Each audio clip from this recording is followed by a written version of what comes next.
What's going on, everybody? I'm Jerry, and today we have my Week 15 power rankings going over all 32 teams, letting you know what order they're in as far as how good they are, what their power. You know how power rankings works. I will let you know right now. There's a lot of overreactions that I've had this week. I looked at it once before and I said, "Fuck it, we're just gonna upload the video." And that's what we're going to do. So let's get into it. This is pretty normal. The Carolina Panthers stay in last place as they have most of the season. You're 1-12. Next worst record's 3-10. 3-10. So not really much more else to say. Panthers stay at 32. This one, the Patriots. Uh, I leave them at 31. I don't want to overreact to one game. Bailey Zappi played well against a Steelers team that's been struggling and having a lot of problems. I don't want to overreact just yet. You can look; their point differential still stinks. You've got last in offense. They just haven't been able to produce offense. This week, on the other hand, zip on the ball Zappy. If you watch my takeaways video, we talked a lot about him and how you have to give him a little bit of respect because he showed up and the team looked significantly better than with Mac Jones, but it was just 1 week. And with how incompetent the entire offense had looked in weeks prior, I'm not ready to move them up significantly or in this case at all. I feel like they're still in the realm of team that can't put it together. Their defense also didn't play as well as they should have against a Mitch Trubisky led Steelers team. Have to factor that in as well. Patriots stay at 31, but then bang, we got the Chargers. Moved them all the way back, 8 spots. This is the biggest mover by far this week. You can call it an overreaction. I would too. My reasoning, I don't like to overreact to an injury, but I don't think Easton Stick or Max Duggan are going to be able to pull it together for the Chargers. They already were losing games and weren't playing well. And from the little bit that you got to see in this game, it did not look great. So I moved them all the way back because I think they're going to turn into one of those teams where they just can't put it together. Now, I burned myself with the Cincinnati Bengals on this because I thought Joe Burrow went down and it was all going to be a mess. And Jake Browning has been slinging it. But in this case today, the Chargers I already did have fairly low at 22. And you had a lot of these lower teams get convincing wins over good teams and consistently play better. So I had to move them up, and that resulted in the Chargers moving way back. Another team moving back is the Las Vegas Raiders. I think the whole Antonio Pierce thing is just going to be over with. Aiden O'Connell definitely doesn't look great. He looks okay, but I just don't think their offense can put it together. I don't really like their schemes. I don't really like a lot of what they've been doing. Max Crosby is still the whole defense.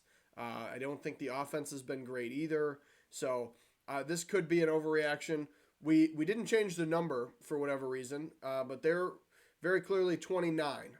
9 looks kind of like a 4, but this is 29 Las Vegas Raiders. That is my apologies.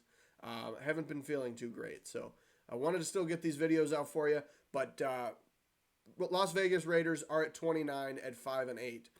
The next team we have at 28.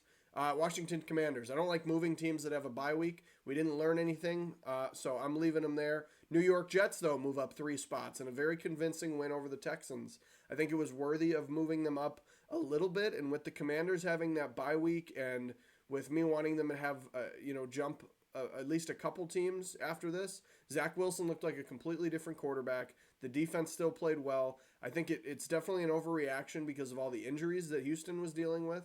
So I don't like to do that. But the reason the Jets were in that kind of bottom four category is because those 4 teams all year have been teams where they can't consistently put together an entire side of their team, like their offense or their defense. And the Jets kind of breached out of that category, so I felt like they had to move up, as well as the New York Giants. So we got the 2 New York teams right next to each other. Dable's happy again down there with Tommy DeVito just slinging the rock. Week in and week out, he's 3 in a row now. And love to see it. They get a win over the Packers. I think I wanted to say that the Jets win was more impressive, but again, you factor in all the injuries. I don't think that it holds up as well. You went up against a fairly healthy Packers team, and the Packers had been playing really well. So it was a surprise to me. Giants move up 3 spots to 26. Cardinals stay where they're at. They had a bye week. We didn't learn anything. Actually, I skipped them way too quick there. Let me go back. Cardinals. So one thing I did want to say: 3-10 seems odd to have them ahead of two teams that are 5-8. It's more just like the Cardinals once Kyler Murray came back did look pretty good, and most recently, they get a win over the Steelers. It was a big week for them, and they looked like they could kind of put it together. They've had some slip ups too, but um, I have a tough time moving teams when it's their bye week. So Cardinals stay at 25. Titans though getting a convincing, not a convincing win, but a close win over a great Miami Dolphins team. So beating them, you have to factor that in. Sure, Tyreek Hill was out, but that also goes to show that he's a very important part of that Miami Dolphins team. And the Titans do end up getting the win. Will Levis was slinging the rock. Derrick Henry didn't even have any amazing game. It was a lot through the air with Will Levis and DeAndre Hopkins, and so with putting that together and beating a team as good as the Miami Dolphins, the Tennessee Titans had to move up 3 spots for me to 24, and right ahead of them is the Chicago Bears, who got a even more convincing win over a team that I have in a similar category in the Detroit Lions. Not after these past few weeks, but with Bears getting a 15-point win over the Lions, and putting the games together a little bit more in these past few weeks, and you get a win over the Vikings, a close game against the Lions that the Bears very easily could have won. They choked it, but the Bears have been playing a lot better football, so I move them up 3 spots to 23. Next, we have the Packers right ahead of them, the rival. I had to move them back 3 spots because again, their loss to the Giants. They weren't supposed to lose that game, and they did. I'm not sure what they're going to be moving forward, because Jordan Love seems like he can play like Aaron Rodgers one week, or he can play like, who can we name? Matt Flynn another week, just to name a random Green Bay backup. But yeah, and actually Matt Flynn balled out a few times back in his day, if you remember the Matt Flynn year. But Packers had to move back for me. You lose to the Giants, deserving of moving back. And, I say I don't like to overreact too much, and maybe I am. If you look at the teams, we'll look at the end. Some teams had to move certain ways. Atlanta Falcons, 21. They move back 3 spots. They get a loss over the Buccaneers, who I don't think very highly of. That divisional game was very important. Needed to win it. They were close to winning it, but they couldn't finish it off. I still don't think... Ritter's obviously not their guy. They're just kind of relying on trying to get the ball to all 3 of their running backs and hope that Desmond Ridder doesn't throw too many interceptions. And their defense has kind of fallen off. They shouldn't have allowed 29 points against the Buccaneers when Mike Evans didn't really get much of any touches. So it was mainly Rachaad White. So Falcons move back 3 spots to 21. Next, we have the Buccaneers. Made it real easy to put them ahead because they were fairly close in my rankings, and they beat them most recently. And if they're close enough in the rankings and I feel that it's worthy of moving ahead, that's what I do, and that's what happened here. I still don't think very highly of the Buccaneers. I don't think they're a great team, but at the end of the day, they're 6-7. They're barely under in point differential, so I still don't believe in them. I think they're in a bad division. I think that's all it is, and Buccaneers move up 3 spots, to 20. And then the Saints stay ahead of them. I think, you just beat the Panthers, but it was a convincing win, and they were finally able to do something of the sort. So I had to move them up. You look at their rankings: points per game 15, yards per game 13 on offense, and then the defense, they're up there. So they're putting up fairly decent numbers. They're plus 24 in the point differential. So definitely worthy of being ahead of the Buccaneers. 19 seems like a fine place for them, especially with a good opportunity to win the division. It's completely up for grabs with 3 teams being at 6-7. But New Orleans Saints move up 2 spots to 19 for me. Next, we have the Minnesota Vikings, who, yes, do move back in a loss. When you play a football game like you do, and you have Kevin O'Connell, who seems to be this amazing guru that can just make good out of any quarterback, is completely fallen off. Josh Dobbs has now been benched, and they have Nick Mullins that they're going to play. I don't know why they're not playing Jaron Hall. I don't know if he's still injured, but Jaron Hall should be playing, in my opinion. He's the guy that you drafted. Nick Mullins has clearly been your backup. I think that they're trying to make a playoff run, and I think they think they're better with Nick Mullins, which is hilarious to me. I don't even see what the point is. Why don't you learn what you have in Jaron Hall and give him some opportunities to have some success and play in the NFL, get the reps. I don't see why you don't do that, especially when you get a guy like Dobbs, who's some upside in Arizona, and now you're benching him. So Vikings move back in a 3-0 embarrassing win over the Raiders. That's why the Raiders moved back so far too. Scores 0 points, and it was just a mess. Pittsburgh Steelers also moved back really far. I said there's a lot of overreactions, and I didn't love it. But with how many bad teams won and good teams lost, it resulted in a lot of big moves. That's how it works. Pittsburgh Steelers lose to one of the worst teams in the league, the New England Patriots. So, again, I don't like to overreact to 1 week. Steelers have been playing bad, so they obviously deserve to move more. That's why I didn't overreact to the Patriots there. Didn't want to move them up too far because the Steelers haven't been playing good football. And I don't think Kenny Pickett's great, but Mitchell Trubisky hasn't been great either. And I don't think they're too far apart as far as talent goes. So you, at the end of the day, you're a backup. You got your backup quarterback. Your starting quarterback looks like a backup caliber quarterback. So the Pittsburgh Steelers moved back 5 whole spots to 17 for me. Still at 7-6.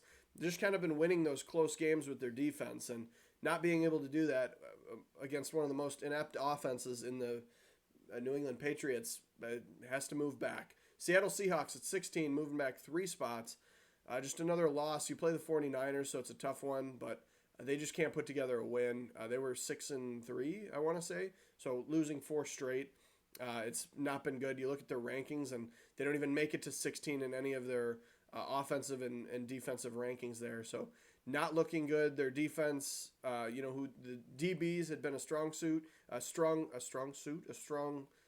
part of their team, especially in Devin Witherspoon, he's been good this year. He's been great. And Reek Wallen, who was great last year, probably not playing as well, or maybe not moving forward as much as you would have liked, but there's not a whole lot of help on that defense, so it's understandable.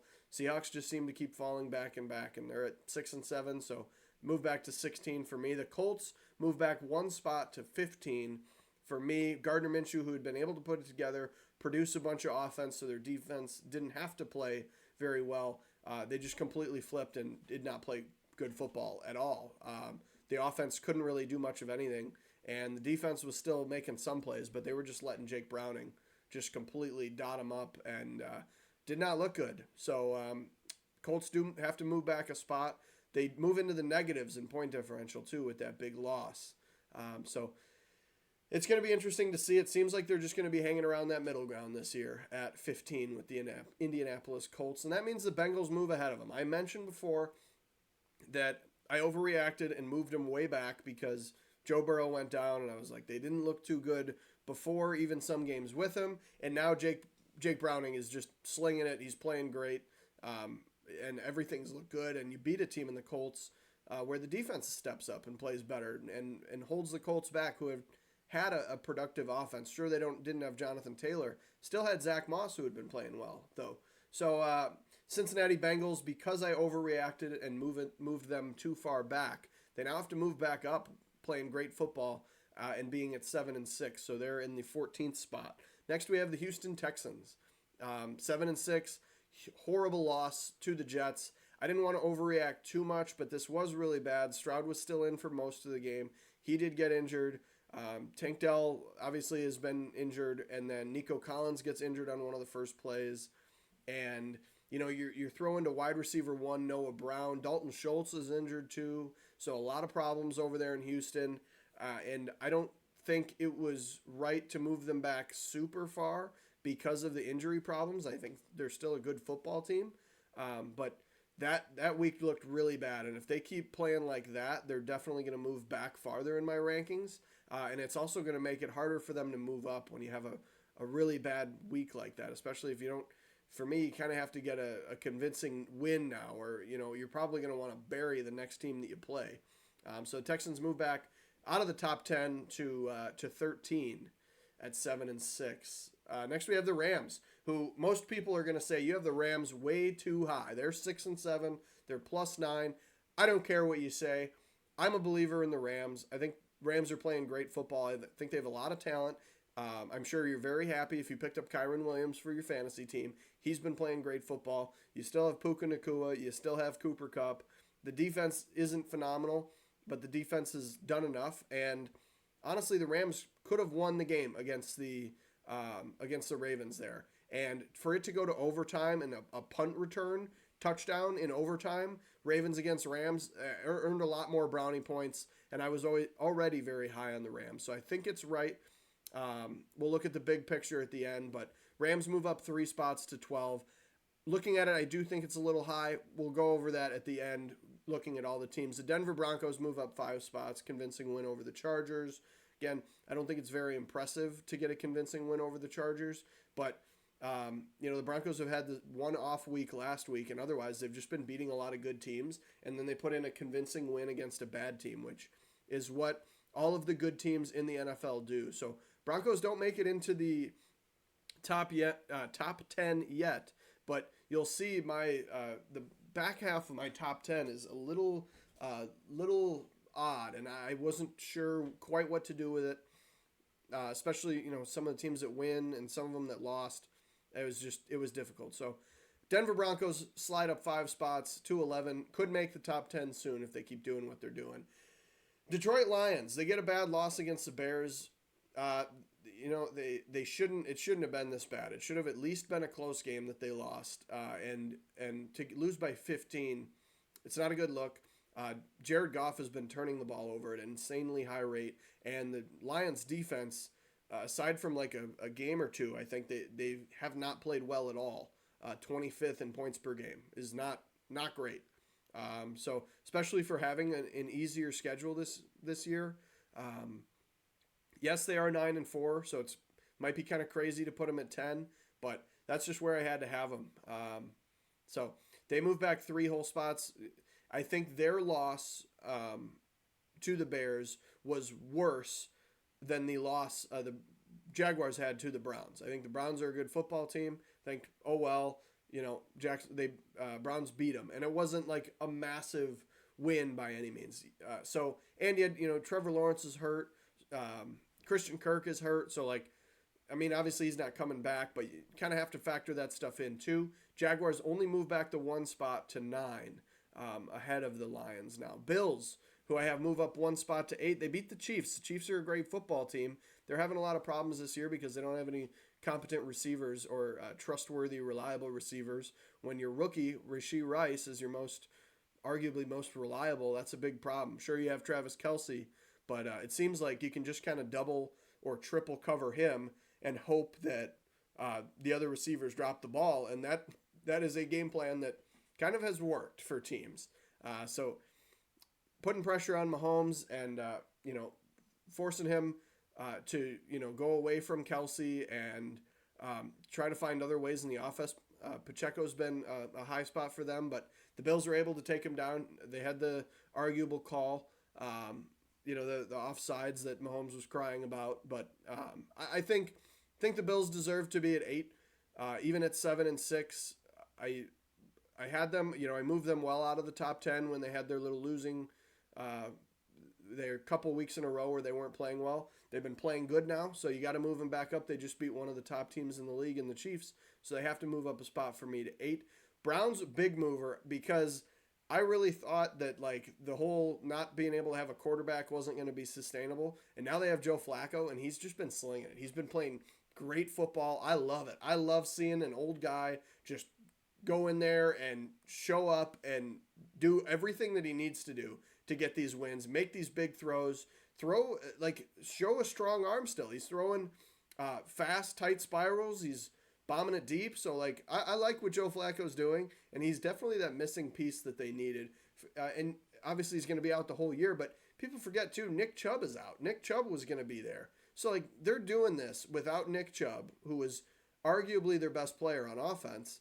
And, Amari Cooper hasn't even had the greatest year. So with all that, I think Myles Garrett does a lot of the heavy lifting, and he didn't even get a lot of playing time last week coming off that injury. So Cleveland Browns move up 4 whole spots to 7.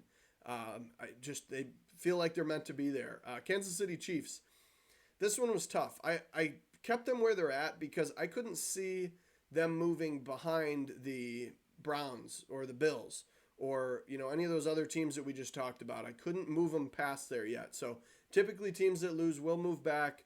I just couldn't do it yet for the Chiefs. I still think they're going to be a great team. You still have Andy Reid. You still have Patrick Mahomes. You still have Travis Kelce, Chris Jones.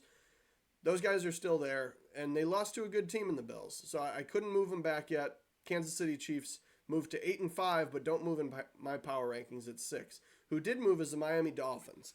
I thought about putting the Dolphins behind the Chiefs because the Chiefs barely lost to a good football team, and the Dolphins barely lost to one of the worst football teams. But I couldn't bring myself to do it, especially because I think the Chiefs have been more consistently average. So I think the Dolphins still belong ahead of the Chiefs, even though they lost to the Titans. You can't overreact to 1 week.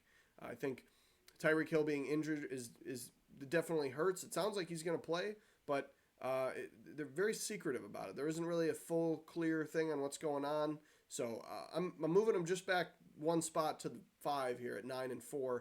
Eagles move back a spot as well to 10-3. You lose to the Cowboys, who you'll notice we haven't seen yet in the power rankings. They move back to 10-3. They've had consistently bad weeks for a lot of the weeks this season, honestly, especially their defense. 28th in points per game is awful. Sure, they played some tough teams, and this stretch for them has been the toughest. But I worry about the Eagles because they have the Seahawks, who are a team still looking for a win, still in the hunt, trying to get a win, that are going to be fighting to try to win this next game. And, that might be a bit of a challenge for them. But then you've got the Giants, the Cardinals, and then the Giants again, who all haven't really looked like great football teams this year. So going into the playoffs, they're not really going to play any, even in my opinion, like NFL caliber like football teams. So I think that's going to be really tough for them. I only move them back to 1 spot. I think they could. They probably won't move back down with this easy schedule coming up, but it is going to be hard for them to move up for me, especially they're going to probably be beating bad football teams. So Eagles end up at 10-3, especially if they lose. They're going to move way down. If they lose one of these next 4 games, they're going to move way down. So Eagles move back just the 1 spot to 4. Only seemed right with the Dallas Cowboys beating them to move up to number 3. They move up 2 spots for me. These top 3 teams, you can probably identify them by now, really just stand out above everybody. I tried to be easy on the Cowboys and say, oh, well, they're still going to fold at some point. And Dak Prescott is making a good case for MVP, and he's playing great football. They haven't needed, Zeke. They haven't really missed him. I think maybe a little bit. Like, obviously, Tony Pollard was kind of shining more when you have that bigger short yardage back in Zeke that can kind of do it all. He can catch it out of the backfield too. So I think they're missing him in that regard, but they're showing that they probably didn't need him because of what they're doing without him. And showing Tony Pollard still a pretty good back, but I think probably underwhelming for Cowboys fans. But then their defense has been top tier. We know it's going to be top tier. Deron Bland with all the pick sixes, and their defense still playing like a top defense, despite Trevon Diggs, who I think is incredibly overrated, despite him being out. So the Cowboys move up 2 spots to 3, right behind the Baltimore Ravens, who don't move up. Again, they barely beat the barely beat themselves. They barely beat the Rams, but it wasn't enough to move them back for me at all. I don't think, like, you could have made a case to move the Cowboys past them. I really like the Ravens. I'm very high on them. I think they're definitely the favorite for the AFC, and the script prediction that everybody talks about with the Super Bowl predictions, with the colors in the Super Bowl matching the 2 best teams in the league. It's kind of scary how true that is, because the logo for this upcoming Super Bowl is a red fading to purple. And that purple is the Baltimore Ravens. And that red is our number 1 team, the San Francisco 49ers, who just continue to dominate bad teams and dominate good teams. They're just doing it all right now. Brock Purdy, although, sure, he throws a lot of short, quick passes and lets the players, make the plays with their legs. but he's also making those passes. He's making them on time, and they're on the money in stride. So that is still a big talent. And I've been saying about all sorts of quarterbacks this year that I think the important part is having a good quarterback is fine, but having a quarterback that fits the system, or a coach that can make a system for the quarterback, is the most important part. Where Jalen Hurts does well outside of the pocket, does well on play action, extending plays, and getting the ball to his playmakers as well, like a lot of other teams. And he's very good at keeping his eyes downfield and seeing stuff late. Long time to throw for him, but he always has a lot of space. They have a great offensive line in the Eagles. And then Purdy. Purdy just needs to throw these quick passes, needs to be accurate, on target. Not everybody can do it. If everybody could do it, they would have found their quarterback 3 years ago. So, or even maybe more than that. So I think it's important to have a quarterback that fits the system. The 49ers have that at the number one position at 10-3, plus 175 point differentials. Nuts too. Cowboys is like 188 because of their big win, but yeah, they deserve to be there. They deserve to be at that number one spot, the San Francisco 49ers. Why are we not moving ahead here? Okay, there she is. So we got the whole board. Got to sit back and kind of look at all this. Again, I think I have the Rams too high. I think the Broncos, I think that's fair, but I did move them up 5 spots. Seems like a little much. I think the Bengals are where they need to be. I think I overreacted a little bit on the Steelers, but I think they're kind of showing their true colors. I think the Chiefs could potentially move back, but we talked about it, how it's like, oh, the Chiefs lost to the Bills, but we didn't move them back any. I can't put them behind the Browns. I can't put them behind the Bills. I can't put them behind the Jaguars, the Lions. So any of those that you move around, I feel like the Chiefs still belong there at the 6th spot. They're not quite a juggernaut team. In the top 3, I believe, is the juggernauts. And then you look at the bottom 4, as I mentioned, those are kind of the teams that are just incompetent. And the Raiders playing a full game and not being able to score a point and losing by a field goal is ridiculous. The Chargers just getting absolutely smoked by the Broncos, who have been a good football team. But now, you lose your star quarterback. Their defense really hasn't been good anyway. The Patriots, I think, could move up. I think you could make a case that, but then what? Am I going to put the Chargers all the way back to 31? Am I going to put the Raiders all the way back there? Do I leave one of the New York teams, or New Jersey teams, you should say? Do I leave one of them back there? So I'm happy with, like, you sit back and you look at it. I don't think you can make too many cases. I think my biggest issue is probably how high I have the Rams, but Texans had a really bad loss. I think you probably move the Rams back to 14 and slide up the Texans and the Bengals as probably what I would do if I could do this over. But everything else I'm pretty happy with. And but let me know what you think of my power rankings. Am I off? Is there something else that I'm missing that I'm very wrong about? Maybe the Lions. You could probably make an argument the Lions should move up. But again, I do try to make my rankings reflect what's happening right now. And these past 3 games for the Lions have not been good. So that's going to move you back. And they're still in the top 10. So it's not like I have them in the bottom half or even towards the end of the top half. They're still in the top 10. So I think everything's pretty good. Let me know what you would change. Like, comment, subscribe. Thank you for watching, and have a great day.